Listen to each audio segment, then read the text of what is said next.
अस्सलाम वालेकुम और गुड आफ्टरनून, क्योंकि जोहर का टाइम हो रहा है और आज ब्लॉग माशाल्लाह बहुत जल्दी शुरू की हूँ क्योंकि मैं जाने वाली हूँ बाहर।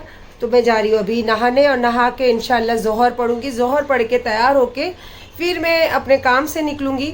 तो इंशाल्लाह सारी रास्ते में तो सारी चीज़ों के साथ में आपसे कनेक्ट तो रहूंगी क्योंकि क्या करूँ यार, मुझे बहुत कीड़ा है। जब तक आप लोगों से बातें नहीं करती हूँ, जब तक आप लोगों के साथ जुड़ती नहीं हूँ ना, तो मेरा खाना हजम नहीं होता है। ऐसा लोगों का कहना है, मुझे नहीं पता।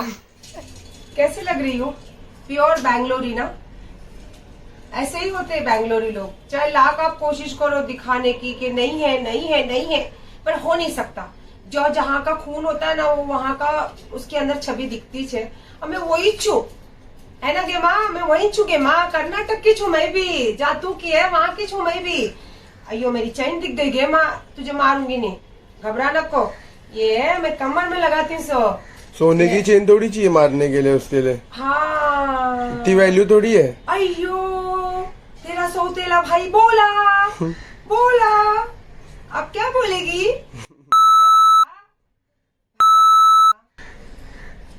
तेरा भाई है वो, मुझे मालूम तेरा भाई वच करता तेरा काम।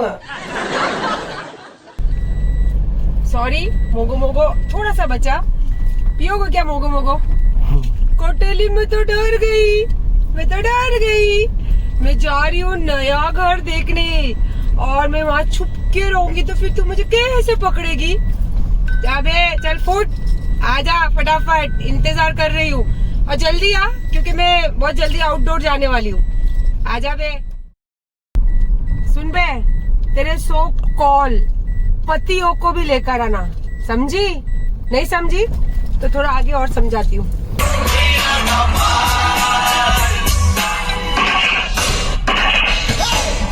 भाई तो फिकर न कर, उसकी माँ की उसकी बहन की जो देखे इधर। अपन को बता दे को भी होवे सबकी फटी अपने नाम से अपन जाए जिधर। अयूब रंटक अब्दुल रहमान शेख क्या बोल रहा था? गोवा तेरे से मिलना ही मरे जा रही थी मैं तेरे से मिलने के। तो क्या करेगा? मेरे मुंह पे थूक देगा मैं आऊंगी तो तैयार रहे, कभी भी आ सकती हूँ थूकने के लिए। गलत औरत से पंगा ले लिया रे तूने। तेरे को बताती हूँ अभी कि औरत क्या चीज है, बस खाली वेट कर तू थोड़ा। चलिए, जहाँ आना था वहाँ पहुँच चुकी हूँ। एक्चुअली मैं यहाँ दादर आई हूँ और अमीन को एक क्लिनिक डॉक्टर के पास ले जा रही हूँ क्योंकि अमीन के सर में बालों की कमी है। और कहते हैं कि बालों की कमी होने का मतलब होता है उसके पास बहुत पैसा रहता है। जिसके सर पे बालों की कमी होती है, पैसा तो बहुत है उसके नसीब में, पर मैं चाहती हूँ उसके सर पे बाल भी आ जाए। और आपको पता है यहाँ पे मेरे इतने सारे सब्सक्राइबर मिले हैं, इतने लोगों ने मेरे साथ सेल्फी ली और इतने लोग मुझसे मिलके खुश हुए। तो मैं आपको एक बात बताना चाहूँगी ये ब्लॉग के ज़रिए कि आप कितने खुश हुए। मैंने आपका चेहरा देखा, लेकिन आप शायद अंदाज़ा नहीं लगा सकते कि मुझे आप लोगों से भी ज़्यादा खुशी मिली है। क्योंकि ये जो है ना, आप लोगों के चेहरे पे जो देखती हो, ये मेरी पहचान है और ये मेरी इज्जत है। तो सोचो मुझे कितनी ज़्यादा खुशी हुई होगी यहाँ पे आप लोगों से मिलकर। बहुत अच्छा लगा, मुझे बहुत ज़्यादा अच्छा लगा। एक्चुअली यहाँ आई अमीन के लिए, बट इनसे मिलके मुझे क्या लगा पता है कि मैं अकेली नहीं हूँ, स्ट्रॉन्ग लेडी बहुत है। तो उसमें से एक और मिल गया मुझे, तो मुझे बहुत ज़्यादा अच्छा लगा। और इतना ज़्यादा अच्छा लग रहा है कि सारे स्टाफ मेरे साथ फोटो क्लिक करने वाले, तो इंशाल्लाह मैं अपने ब्लॉग में भी लेने ही वाली हूँ। ये सारे यहाँ के स्टाफ है और आज यहाँ मैं आई हूँ तो बहुत अच्छा दिन है क्योंकि 15 बर्थडे है ये हॉस्पिटल का। तो बहुत अच्छा भी लगा और काफ़ी सारे मेरे फॉलोअर्स भी हैं जो बहुत खुश है मेरे साथ में पिक्चर क्लिक करके। और इनसे ज़्यादा मैं खुश हूँ क्योंकि मुझे बहुत अच्छा लगता है जब मुझे चाहने वाले मिलते हैं। तो थैंक यू सो मच सबको। चलिए, दादर से हम निकले और आज जुमेरात है तो देखिए माहिम दरगाह, और मेरा दिल भी था कि यहाँ सलामी भर कर जाऊँ तो अल्हम्दुलिल्लाह। और यहाँ हमेशा ये जो फकीर बैठते हैं, तो यहाँ मैं हमेशा बहुत सालों से अपनी माँ के लिए दुआ करने के लिए मतलब इनको खाना खिलाती हूँ। तो बहुत अच्छा लगा मुझे आज जुमेरात का दिन भी, और अचानक मैं यहाँ पहुँच गई हूँ। एक्चुअली हम लोग सिग्नल पे खड़े हैं माहिम, और माहिम का एक्चुअली माहिम जो चर्च है ना, ये बहुत फेमस है माहिम का चर्च। और यहीं के सिग्नल के सामने हम खड़े हैं, जैसे कि ये माहिम चर्च है वहाँ पे। तो यहाँ से एक बात याद आई मुझे जब भी यहाँ से गुजरती तो मुझे याद आती, जबकि मुझे पता भी नहीं है, सिर्फ मैंने सुनी थी मेरे घर वालों से। ये मेरा हाथ है ना, इस पे कहीं आपको निशान है, इंशाल्लाह मैं कभी दिखाऊंगी खुलकर। तो मेरा हाथ बचपन में तेल में जल गया था और इस तरीके ऐसे हो गया था तेल में जाने के बाद। तो मेरी अम्मी ने मन्नत किया था कि मेरे बच्चे का हाथ अच्छा होगा तो मैं यहाँ पैदल चल कर आऊंगी। तो मेरी अम्मी 7 बुधवार यहाँ चलकर आते थे मुझे गोद में लेके। बहुत छोटी थी मैं और मेरा हाथ जैसे ऐसे जलने की वजह से कोड़ जैसा होता ना, उस टाइप का हो गया था। तो यहाँ आने की वजह से मेरा हाथ भी अच्छा हुआ। और अम्मी ने मोम का जो हाथ होता है ना, यहाँ की मतलब मान्यता है चर्च की कि अगर आप मन्नत करते हो जो चीज के लिए तो आपको वो चढ़ाना रहता है। तो एक मेरी मम्मी ने मोम का हाथ चढ़ाया था यहाँ पे मेरे हाथ की मन्नत के लिए। क्या मजे है ना आज हमारे। देखो अब हम जू से गुजर रहे और एकदम सूरज नीचे आ चुका है, आसमान ग्रे बन चुका है और हम यहाँ से गुजर रहे और क्या मजा आ रहा है रास्ते में। देखो क्या मस्त लग रहा है। ओ हमारी गाड़ी लीटन, आसमान तो देखो कितना खूबसूरत लग रहा है। अभी पहुंची जू और जू पे ये नेचुरल की आइसक्रीम जो मुझे बहुत ज्यादा पसंद है, तो मैं तो खा रही हूँ जू की नेचुरल वाली आइसक्रीम। कटेली खाएगी क्या? इसको खिलाऊंगी तो फिर इसके अंदर भी हराम खोरी आ जाएगी। एक तो ऑलरेडी ये इतनी हराम खोर है, क्योंकि एक को खिलाई तो उसके अंदर हराम खोरी बढ़ गई, अब तेरे अंदर भी बढ़ जाएगी क्योंकि तुम दोनों हराम खोर लोग हैं। अमीन भाई को बहुत भूख लगी है। अमीन भाई की अभी तक जिम भी नहीं गया और हमने रास्ते से ही ऑर्डर कर दिया था ये खाने का। क्या है भाई ये? अम्बस पीटा ब्रेड, ब्राउन और व्हाइट दोनों है। खुश हो गया मेरा बच्चू खाना देखकर। आइए बिस्मिल्लाह करने के लिए। हमारी लिफ्ट बंद है तो चढ़ते मरते ऊपर आई। ऊपर आने के बाद आज जुमेरात है तो मगरिब का टाइम था तो घर पर पहुंच ही गई थी। तो माशाल्लाह सारी चीजें की, चाय वगैरह पी और फिर एक जन का फोन आया, इतना अर्जेंट था कि मुझे फिर नीचे उतरना पड़ा। तो झट नीचे उतरी, वो भी काम सारा कर आई। तो इतनी ज्यादा थक गई थी तो अम्मी ने मुझे बोला कि कुछ ऑर्डर करूं। तो वैसे भी हम जब आए तभी भी हमने ऑर्डर करके बाहर का वो डाइट वाला इसने कुछ मंगाया, वही हम खाए थे। बोलो बोलो क्या मंगाए थे? हमबस एंड पीटा ब्रेड। हाँ, क्योंकि अमीन खाता है तो मुझे भी अच्छा लगता है, मैं शेयर कर लेती हूँ उसके साथ। लेकिन आपको जैसे 2 दिन पहले वाले ब्लॉग में दिखाई थी कि मैं फिश लेकर आई हूँ, पर इतनी उलझनों में उलझी रहती हूँ, इतने काम में रहती हूँ कि मेरे मन की चीज मैं कर नहीं पाती। तो वो फिश लाई थी अक्खी, जो मुझे फ्राई करना था बगदाद में जो मैंने खाई थी उस तरीके की। लेकिन अभी आने के बाद इतनी थकावट हुई और मुझे आज फिश खाने सच में बहुत दिल कर रहा था, तो मैंने 10 मिनट में ये फिश मसाला बनाई, ओनली 10 मिनट्स। और उसी के साथ बनाई हूँ स्टीम राइस और मैं खा रही हूँ गर्दन, क्योंकि मुझे ये जो फिश की मुंडी जो होती है ना मुझे बहुत ज्यादा पसंद है। और एक टाइम था यार जब टिकटॉक के टाइम पे मैं किचन का जब ये सब डालते रहती थी, तो जो मेरी फिश सूरत से जो फिश आई थी उसकी जो मुंडी थी ना उसकी मैंने करी बनाई थी, तो इतनी फेमस हुई थी वो। और ऐसे भी जो औरतों को फिश ज्यादा पसंद है वो ज्यादा करके मुंडी या फिर जो उसकी दुम होती है वही खाना पसंद करते, क्योंकि उसके अंदर कांटे बहुत रहते हैं ना। तो औरतों को सिंपल चीजें पसंद नहीं होती, उनको कुछ तो थोड़ा सा हार्ड वर्क करके काम करना चाहिए, तो वो ये पसंद करते। मुझे तो ये पसंद है। तो आइए बिस्मिल्लाह करने के लिए। गुड मॉर्निंग, गुड मॉर्निंग बोलो बच्चा, गुड मॉर्निंग। अभी जग रहा है मेरा बच्चू। चलिए आपके साथ तो गुड मॉर्निंग बिस्तर पे पीनट के साथ हो चुकी थी। और ये देखिए खास मैं दिखाना चाहती थी चिंटू को। आजकल पता नहीं चिंटू बस किचन पे आती है और यहीं पे आके चुपचाप लेट जाती है जब उसको लेटना रहता है। तो शायद ये बड़ी हो गई है। और जिनके भी घर में कैट है तो वो उनको पता रहता है कि जब बच्चे लड़का हो या लड़कियां बड़े हो जाते ये लोग, तो इनकी कुछ हरकतें रहती है, तो हमें पता चलता है कि अब ये जवान हो गए। तो शायद अब मुझे जवाई की तलाश शुरू करनी पड़ेगी। और इसी के साथ साथ जुम्मा है और मेरी थोड़ी तबीयत भी डाउन है, क्योंकि कल मैं दादर गई थी अमीन को लेकर। तो वहाँ पे मैंने टीका भी लगाई थी, जो वो टीका लगाने से हमें 3 साल का रिलीफ हो जाता है, टेंशन फ्री रहते हैं हम 3 साल के लिए। तो वो टीका भी लगाई थी मैं, तो उसी से थोड़ा सा मेरी तबीयत मतलब थोड़ी हल्की फीवर आई है मुझे।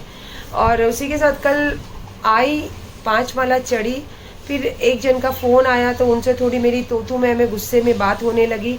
तो वो बोले ठीक है आपा मैं आता हूँ, तुम आओ नीचे बात करने के लिए। तो मैं नीचे फिर उतरी, तो उसमें कैसे 2 बार चढ़ना उतरना हो गया, तो मुझे थोड़ी फीवर लग रही थी सुबह से ही।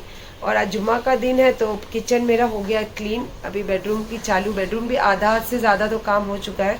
तो अब मैं निकालने वाली हूँ बच्चों के लिए कपड़े, क्योंकि अली कभी कभी पहन कर जाता है, कभी बोलता है कि मैं जल्दी आने वाला हूँ तो मम्मी नमाज के पहले मेरे कपड़े आप निकाल देना। उसका फ़ोन आया कि मम्मी मैं आ रहा हूँ, मेरे लिए कपड़े सिलेक्ट कर देना कि मैं वो पहन के ही नमाज़ को जाऊँगा। और अमीन भी नमाज वगैरह पढ़ के फिर जिम जाएगा, तो उसके लिए भी मुझे कुर्ता पैजामा निकालना रहता है। तो चलिए फिर निकालती हूँ। ये देखिए, ये मैंने कपड़े निकाले थे अमीन के। एक्चुअली ये कपड़े आज लास्ट टाइम मैंने बोला है इसको पहनने। वालेकुम अस्सलाम आप सबको भी और आपको भी मेरे तरफ से। ये देखिए इसके डोले शोले देखिए ना, कब से चिल्ला रहा मम्मा ये बहुत टाइट लग रहा, तो मेरे लिए अच्छा एक बार पहन लो फिर इसको नेक्स्ट टाइम दे देना किसी को। तो बोला अच्छा ठीक है। और अली को ये ज़्यादा पसंद है कपड़े, उसको बहुत पसंद आते हैं ये कपड़े, और दोनों भाई एक दूसरे के पहनते हैं। कोई ऐसी बात नहीं कि वो उसका नहीं पहनता वो उसका नहीं पहनता। तो चलिए ये मैंने निकाले थे अमीन के लिए, तो अमीन जा रहा है अब नमाज के लिए, और अली के लिए भी निकाल कर रखी हूँ। अली आ चुका है, अली नहाने गया है, तो चलो अली फिर पहनता है तब दिखाती हूँ। तो माशाल्लाह अली भी तैयार हो गया। अली के लिए मैंने ये वाले कपड़े निकाले थे। चलो अली जा रहा है, और अली नानू के जगह पे जाके रोज़ वाटर डाल के बेटा थोड़ी दुआ करके आना, ठीक है, जाओ। और मैंने निकाले हैं अपने लिए भी कपड़े, क्योंकि जुम्मा है और मैं वाइट ही पहनती हूँ। तो चलो अब ये दोनों चले गए, अब मैं जा रही हूँ नहा के, मैं भी नमाज के लिए तैयारी कर लूँ शुरू। चलिए माशाल्लाह बच्चे भी जा चुके हैं, और जैसे आपने देखा कि मैं अपने कपड़े भी निकाली हूँ नमाज पढ़ने के लिए। तो बस अभी नहा धो के मैं भी तैयार होंगी। तो मैंने बोला कि ब्लॉग का एंड कर लूँ, क्योंकि बहुत टाइम हो जाएगा। क्या जुम्मा का दिन है, नमाज के बाद आज मेरा बहुत दिल है नूरनामा पढ़ने, और आज मैं कहीं भी नहीं जाने वाली हूँ, क्योंकि तबीयत भी थोड़ी नरम है और थोड़ा सा रेस्ट भी देना चाहिए बॉडी को, क्योंकि मेरी ऐसी उम्र नहीं है कि मैं हर टाइम भागती फिरूँ, हर टाइम दौड़ती फिरूँ। ये बस अल्लाह ने मेरे नसीब में इतना काम लिखा है, इतनी जिम्मेदारियाँ लिखी है, तो उससे मैं पीछा भी नहीं छुड़ा सकती हूँ। तो बस ठीक है, आज तबीयत में थोड़ी नरमी है और मन नहीं चाह रहा कहीं जाने का। और उसी के साथ साथ ये बहुत दिनों से मुझे ये गिफ्ट भी आके रखी है, मैं जानती भी नहीं हूँ क्या है इसके अंदर। तो मैंने बोला चलो आज इसको भी ओपन करके देखती हूँ क्या है क्या नहीं, और इससे अच्छा मौका क्या रहेगा कि आप लोगों के सामने ही इसको ओपन करूँ। तो ये चलिए मैं ओपन कर रही हूँ इसको। पता नहीं क्या है, बहुत सारी चीज़ों से उन्होंने पैक किया है। तो चलो कोशिश करते हैं एक तरफ से हम इसको ओपन करने की, और इसी के साथ साथ हम थोड़ी बातें भी करते हैं। तो वही बता रही थी आपको कि मैं एक्चुअली गई थी अमीन के लिए। ये देखिए उन्होंने बाकायदा मुझे सर्टिफिकेट वगैरह बना के दिए जो मैंने टीका ली हूँ। तो बहुत अच्छा है ना कि हम अपने हेल्थ का भी ध्यान हमें पूरा रखना चाहिए। और अगर आप लोगों को भी वहाँ जाना है, या फिर कुछ आप लोगों को भी जैसे आपकी रिक्वायरमेंट होगा, तो आप ज़रूर मेरे इंस्टाग्राम पे उनका नंबर छोड़ा है मैंने, आप कांटेक्ट ज़रूर कीजिए। ये कोई ऐड नहीं है, कोलैबोरेशन नहीं है, बस एक है कि जो वुमेन्स रहते हैं उनको अपनी एक सडन एज के बाद अपना ध्यान रखना बहुत ज़रूरी होता है। तो इसीलिए मैं आप लोगों के साथ ये भी बातें शेयर करते रहती हूँ। और माशाअल्लाह अल्हम्दुलिल्लाह, ये देखिए ये बहुत महीनों से ये मुझे गिफ्ट आया है, मैं खोली ही नहीं इसको, और बाखुदा मुझे नहीं पता था कि इसके अंदर ये निकलेगा। अल्हम्दुलिल्लाह, मैं कहती हूँ ना कि जब भी मेरी तबीयत या फिर मैं कुछ उदास होती हूँ, या फिर कोई ऐसा लगता है कि मैं बहुत परेशान हूँ, तो अल्लाह पाक अपनी गैब से मदद भेजते हैं। देखो ये सब चीज़ें जो होती है ना, ये समझने की बातें होती हैं।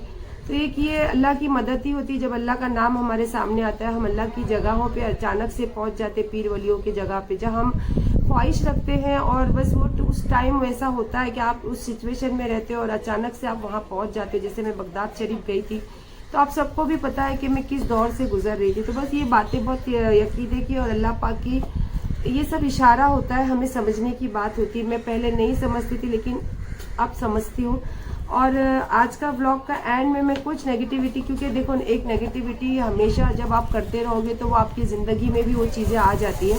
तो मैं नहीं चाहती हूँ कि हर वक्त नेगेटिविटी से बातें करूँ। हाँ ये है कि मैं ये कटेली की बातों का जवाब देना इसलिए शुरू की थी क्योंकि उसमें कुछ सच्चाई नहीं थी, और उसी को लेके लोग इतना ज़्यादा मुझे बोलने लगे थे, इतना ज़्यादा मुझ पे इल्ज़ामें लगाने लगे थे, और इतना ज़्यादा मेरे बच्चों पे बातें होने लगी थी। तो मुझे बहुत ज़रूरी था कि इसकी बातों का खुलासा करना, इसकी सच्चाई सामने लाना। और देखो इस बातों में भी मैं इतनी ज़्यादा अब शामिल होने लग गई हूँ कि मैं उनकी मदर को लेके या फिर उनको लेके कुछ बातें ऐसी करती हूँ जो उनकी पर्सनल है और मुझे नहीं करना चाहिए। तो मैं इतना ज़्यादा नेगेटिविटी में जाना नहीं चाहती हूँ। हाँ ये है कि अगर मेरे लिए बोलेंगे, अब अगर मेरे लिए बोलेंगे तो मैं इंशाल्लाह जवाब देने के लिए खड़ी हूँ और बहुत अच्छे से खड़ी हूँ। ये मैंने क्या कहा कि सोशल मीडिया यहाँ पे हमें अपने लहजे का, अपने बिहेव का बहुत ध्यान रखना पड़ता है। हाँ, अगर आप इसके बाहर आते हो तो जिस तौर पे, जिस तरीके से आपको जवाब चाहिए मिलेगा। मैं खड़ी हूँ, अकेले खड़ी हूँ, मेरे साथ कोई नहीं है, मैं अकेली हूँ और मेरे अल्लाह है। मैं खास करके जो नकाब में बैठते, मैं ये जानती हूँ कि वो मुस्लिम बहनें, और उनकी बातों का तो आपको अंदाज़ा है ही कि वो दुपट्टा बांधते हैं, नकाब लगाते हैं और बाकायदा एक मुस्लिम को प्रेजेंट करते हैं कि हम मुस्लिम हैं, और लहजा इस तरीके का, ज़बान इस तरीके की, बातें इस तरीके की। तो आप क्या लोगों को दिखाना चाहते हो कि मुस्लिम घर की औरतें ऐसी होती हैं, मुस्लिम कास्ट में इस तरीके की बातें होती है। तो अल्लाह के वास्ते मत करो, क्योंकि आप एक चैनल के लिए काम कर रहे हो या फिर आप एक अर्निंग के लिए काम कर रहे हो, लेकिन कहीं ना कहीं इसमें हमारा इस्लाम की जो नाम है ना, वो बदनाम होता है। मुझे बताते हो मैं मुस्लिम हूँ, हाँ, लेकिन मैं फ्री रहना पसंद करती हूँ, फ्रीडम से रहना पसंद करती हूँ, और अपनी इबादत और अपने अल्लाह को बहुत ज़्यादा अहमियत देती हूँ। तो वो अपने दिल में, अपने घर में, अपनी ज़िंदगी में उसको शामिल रखती हूँ। दुनियाई ज़िंदगी में जिस तरीके की दुनिया है, जिस तरीके की मैं पसंद करती हूँ रहना, मैं उस तरीके का रहती हूँ। तो अगर आप लोगों को मेरे बोलने से हर्ट हुआ है तो मैं सॉरी। देखो, मैं सॉरी बोलने से कोई छोटी नहीं हो जाऊंगी, लेकिन बस मुझे बहुत तकलीफ होती थी कि आप मुझे खराब बताते हो। तो आप भी एक औरत हो, तो आप औरत के बारे में औरत ही होके बात करते हो, तो इसीलिए मैंने ये सब चीज़ें बातें की। और रहा दूसरी बात, सना इमरान, मैं आप लोगों को ये बात करना चाहती थी, क्योंकि आपने जो बातें बोली कुछ हद तक सच है कि भाई बहन का रिश्ता है। तुमने उस टाइम कहाँ गए थे? तो चलो, आपने ये बताया लोगों को कि जब हम बोल रहे थे तो कोई नहीं आया। आपने अगर बोला है तो मैंने सिर्फ उसका जवाब दी हूँ कि मैं आपको कुछ नहीं बोली, ना मैंने आपको पीठ पीछे बोली हूँ, ना मैंने आपको चैनल पे बोली हूँ। उसके बाद भी आप बूढ़ी, इस तरीके की लुटेरी दुल्हन, इस तरीके की लैंग्वेज आप लेके बात करते हो। तो अगर आपको अच्छा लगता है तो आप करो, देखो मेरे बोलने से तो आप रुकोगे नहीं। और दूसरी बात कि आप अयूब का जो बोलते हो, तो आपको पता है आपके साथ क्या हुआ है क्या नहीं हुआ, तो वो लेकर आप बात करते हो, तो मैं उसके लिए आपको रोकूंगी भी नहीं, बोलूंगी भी नहीं। आपको जो ठीक लगता है, क्योंकि आपके साथ में उसका क्या हुआ वो आप ही जानते हो। हाँ, दूसरी बात, आपने लोगों को ये बताया कि जब मैंने हाथ जोड़ा था, मैंने यहाँ तक भीख तक मांगी थी कि आप उनसे जुड़ो, तो मैंने आपने ये भी बोला है कि वो उसने मुझे बोली थी कि ये रोड छाप आदमी है। तो मैंने बोला था आपको कि ये रोड छाप आदमी है, इसके लिए बेटा मेरे से बिल्कुल बात मत करना, जो दूसरी बात है तो वो बातें करो, मैंने आपको बोली थी। उसके बाद आपको मैंने उनके साथ एवरीडे लाइव पे बैठते हुए देखा। उसके बाद आपको जब भी अयूब इधर आया तो मैंने इमरान को उसके साथ में देखा। तो मैं कैसे आपके लिए बात करती और कैसे आपको फोन करती, आप खुद ही बताओ ना मुझे। और देखो, मैं आपके लहजे में ही बात करती, क्योंकि मैंने अभी बताया ना, मैं चैनल पे बात करती हूँ। और मैं बदतमीजी किसके साथ करती? जो मेरे साथ बदतमीजी करता है। अब आप लुटेरी दुल्हन बोल रहे हो और आप एक बूढ़ी बोलकर एक मुझे प्रेजेंट कर रहे हो, तो आपकी मर्जी। हाँ, ये है कि अयूब की कुछ भी प्रॉब्लम है वो आपको पता है कि आपके साथ क्या हुआ, और आप लोगों को बताते हो कि वो अपनी औरत की स्किन की बात करता था, अपनी औरत के हम बिस्तर की बात करता था, तो वो नालायक आदमी था, वो बोला तो आपने क्यों सुना? और अगर आप सुनते हो तो उसी बातों को लेके चैनल पे क्यों बात करते हो? अगर आपको बात करना है उसकी बात करो, बदतमीज। और उसके पास उसका कुछ एविडेंस है या आपके पास कुछ भी रिकॉर्डिंग है, तो कोई डेडलाइन नहीं होती है यूट्यूब में, आप बिंदास डालो। जब मैंने डाला था कि उसने इतनी गंदी लैंग्वेज में मेरे लिए लोगों को बोला था, मैंने जब उसको गाली दी थी तो उसने वो भी डाला, तो कुछ नहीं होता है। तो अगर आपके पास है तो डालो उसके लिए, मैं आपको उसके लिए कोई भी रुकावट नहीं बोलूंगी, कुछ भी मैं उसके लिए बात नहीं करूंगी, क्योंकि आप जानते हो आपके साथ उसने क्या किया और मैं जानती हूँ मेरे साथ क्या किया, तो मैं उसका एक्शन लूंगी। और मेरे घर में आप लोगों के सामने ये बोलते हो कि मैं हुक्का पीती थी तो ये बुड्ढे को साड़ी पहन के डांस करवाती थी। देखो, मेरे माँ बाप ने ना ये तरबियत नहीं दी है कि अपने शौहर को डांस कराओ, अपने शौहर को साड़ी पहनवाओ, अपने शौहर को ये इस तरीके का बिहेव करो। मेरे माँ बाप ने मुझे ये तरबियत नहीं दी। आप अपने तक बात करो, आप मेरा नाम लेके बिल्कुल बात मत करो। और अगर मेरा नाम अगर यूज करना है तो मेरा नाम है सायरा सत्तानी, तो आप सायरा सत्तानी बोलो, या तो फिर मुझे जो आप पहले आपा बोलते थे सायरा आपा, वो बात करो। मैं आपको यही बात कर रही हूँ। अब इसके बाद अगर तुमको मेरे साथ में बात करना है, मेरे टॉपिक में बात करना, मेरे लिए कुछ बैड वर्ड्स बोलना है तो आप करो, मैं उसका जवाब दूंगी। क्योंकि देखो, मैंने ना आपको बुरा बोली हूँ, ना मैं आपके लिए बात करी हूँ, ना मैंने आपको दुश्मन बोली हूँ। जो तुमने अभी खुद बोला कि हाँ, मैंने उसकी कोई रिकॉर्डिंग नहीं सुनी, ना तुम मेरी रिकॉर्डिंग सुनोगे, ना तुमको कोई बंदा बोलेगा। अगर कोई बंदा बोलता है कि मैंने तुम्हारे लिए, या किसी भी पूरे गोल्डन ग्रुप को मैं बोलती हूँ कि मैंने किसी के लिए बुरा बोली हूँ, किसी को बैड वर्ड्स दी हूँ, किसी को गाली दी हूँ। अगर कोई बंदा बोलता है तो आप मुझे सामना कराओ, मैं सामने आके जवाब दूंगी उसका। और प्लीज मेरा नाम लेके उस गंदे आदमी के साथ बात मत करो। सना इमरान, अगर आपको प्रॉब्लम है, आप जानते हो कि आपको उससे क्या प्रॉब्लम है, तो आप उस चीज के लिए बात कर सकते हो। आपने बोला ना कि 15 लाख का खुलासा करेंगे, कुरान शरीफ की बात बोली, बहुत बड़ी बात है। देखो आप भी एक मुसलमान हो, अगर मैंने कुरान शरीफ हाथ में ली हूँ, बहुत बड़ी बात है। एक मुसलमान होता है ना, मैं रिहाना को सैल्यूट करती हूँ। क्यों? क्योंकि उसने क्या बोली कि देखो उसने लिया या उसका आदमी ने लिया, लेकिन उसने कुरान शरीफ की बात बोली, जाओ मैं खत्म करती हूँ। लेकिन जिस दिन वो मेरे पास आएगी और जिस दिन वो बोलेगी ना कि मैं इस बात में शामिल थी और इस 15 लाख में लेन देन में मैं थी, एक भी मुझे कहीं बता दे लेन देन में मैं थी, तो मैं 15 लाख रुपए दूंगी। और अगर मैंने तो एक्सेप्ट किया, किसके बोलने पे? रिहाना के बोलने पे एक्सेप्ट किया था ये बात कि रिहाना मेरे घर आई थी। और मैं ना ये रिकॉर्डिंग की बात पे बिलीव नहीं करती, और रिकॉर्डिंग कोई गवर्नमेंट मानती भी नहीं है। मेरे घर में, मेरे बेडरूम में बैठ के रिहाना ने जो बात की थी ना, मेरे घर में कैमरे लगे हुए, तो उसका, वालेकुम अस्सलाम, उसका वीडियो है मेरे पास। जब वो मेरे पास आएगी ना 15 लाख का, तो मैं अच्छे से आपको बता सकती हूँ कि मैंने उसकी बात पे यकीन करके देने का उससे दिलासा दी थी, और मैं देने के लिए रेडी भी थी 10 लाख रुपया। 15 लाख नहीं, 10 लाख रुपए। जब ये बात खुलासा होगा, जब वो आएगी, अगर वो पूछेगी, तो मैं करूंगी इसका सामना और इसका पूरी बात खुलासा करूंगी। क्योंकि मेरे पास, मेरे घर में क्या बातें हुई है, कौन मेरे घर में आया था और क्या वह बात लेके ये हुई थी, ये सारा मेरे पास वीडियो है। और एक बात, आपने बोला ना कि हम लोग को वो बात बुरी लगी कि कटोरा लेके भीख मांगो, तो मैंने आपका नाम ली। आपको कहाँ से लगा कि मैंने आपका नाम लिया, आपके ऊपर बात की? उस टाइम ऐसा चल रहा था कि 4-5 चैनल ऐसे थे कि मेरा ही नाम लेके, मेरा ही फोटो लगा के सारी चीजें यूज करते थे और इतना बैड, इतना गंदा बोल रहे थे। तो मैंने उनको बोला था, और आप अगर उस टाइम मेरा नाम लेके यूज कर रहे थे और आप मेरा फोटो लगा रहे थे, तो फिर आपको बुरा लगना चाहिए था। जब आप बोलते हो कि मैंने कभी तुम्हारा नाम नहीं ली, मैंने जब तुम्हारा कभी बातें ही नहीं की, तो तुम कैसे बोल सकते हो कि मैंने कटोरे पे भीख बोली तो तुमको बोली? मैंने तो तुमको नहीं बोली, और मैं तो देखो पूरे अखे वर्ल्ड के सामने एक्सेप्ट कर रही हूँ कि मैंने तुमको नहीं बोली। तो पहला तुमने ये बोला कि तुमको आके बोलना चाहिए था, तुमने नहीं बोले, तो मैं क्यों बोलूं, वो भी खुलासा किया। और फिर तुमने दूसरी बार अभी ये बोला कि तुम कटोरे की बात बोले ना, हमको बुरा लगा इसीलिए हम बोलते। तो मैंने तुमको कटोरे की बात मैंने बोली थी, लेकिन मैं तुमको टारगेट नहीं की थी। जो चैनल मेरा नाम लेते थे, मेरा फोटो लगाते थे, तो मैं उनको बोल रही थी।